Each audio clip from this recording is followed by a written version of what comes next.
Pasient cavab vermir, reaksiya yoxdur və biz monitorda artıq ventrikülər fibrilyasiya ritmi izləyirik. Dəqiqləşdirmək üçün mütləq pasient yoxlanmalıdır, reaksiya yoxdur, tənəffüs yoxdur və yaxud anormaldır. Karotid arteriyalarda 5-10 saniyə ərzində nəbz izlənmir. Ritmin dəqiq ventrikülər fibrilyasiya olmasını təyin etmək üçün avtomatik AED rejimində analiz düyməsini basırıq.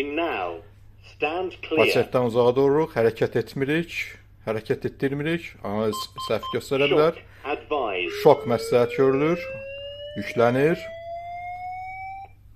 və şok düyməsini sıxırıq, toxunmadan.